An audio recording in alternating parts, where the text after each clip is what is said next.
Beginilah tahapan seleksi penerimaan calon menantu di kerajaan Wakanda. Tiap peserta diharuskan memiliki kecantikan alami mulai dari ujung rambut sampai ujung kaki. Terlihat wanita tua ini menggunting rambut salah satu peserta karena ia melihat kepalsuan rambut yang ada di kepala wanita ini. Wanita ini pun menyatakan gagal mengikuti tes karena memakai rambut palsu. Selanjutnya, wanita tua ini kembali memperhatikan keaslian rambut calon menantunya dan mengatakan kalau peserta ini lulus dalam uji keaslian bentuk tubuh, begitu pula dengan wanita yang satunya. Wanita tua ini menyuruh pelayannya untuk membantu kedua peserta ini turun dan masuk ke dalam rumah.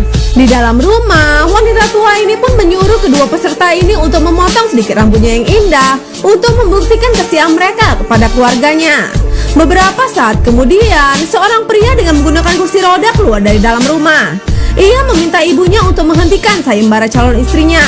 Ternyata kedua wanita cantik ini akan dinikahkan dengan seorang pria kaya yang lumpuh. Melihat kondisi pria ini yang sudah sakit-sakitan, terpintas ide jahat si wanita untuk terus melanjutkan sayembara ini agar bisa mendapatkan warisannya. Ia pun menyatakan kesediaannya memotong sedikit rambutnya untuk diberikan kepada si wanita tua. Wanita tua ini memotong rambut wanita itu. Ternyata wanita tua ini tahu kalau si wanita hanya berpura-pura dan membongkar kebusukannya dengan membiarkan rambut palsunya dipotong. Ia pun dinyatakan gagal dan pergi meninggalkan rumah itu sambil marah-marah. Sementara itu, pria yang depresi ini menyuruh ibunya untuk segera menghentikan niatnya itu. Ternyata pria ini mengalami depresi berat setelah menerima kabar kalau kekasihnya telah meninggalkannya dan pergi bersama pria lain. Ia begitu sedih menerima kabar itu.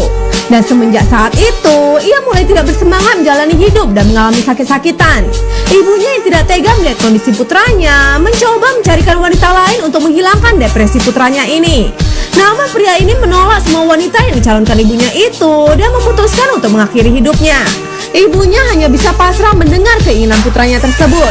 Sementara itu, wanita ini mencoba menyegasi ibu untuk fokus dalam penyembuhan putranya dulu dan menghargai keputusan putranya yang belum mau membuka hati untuk wanita lain. Tiba-tiba dari dalam, pelayan rumah mereka mengabarkan kalau kondisi putra wanita ini semakin parah dan jatuh pingsan. Ia pun segera melihat kondisi anaknya itu. Ternyata pria ini merasa kalau hidupnya sudah tidak lama lagi. Ia meminta ibunya untuk menjaga kesehatan dan merelakan kepergiannya. Pria ini juga berpesan kepada pelayan rumahnya untuk menjaga ibunya yang sudah tua ini.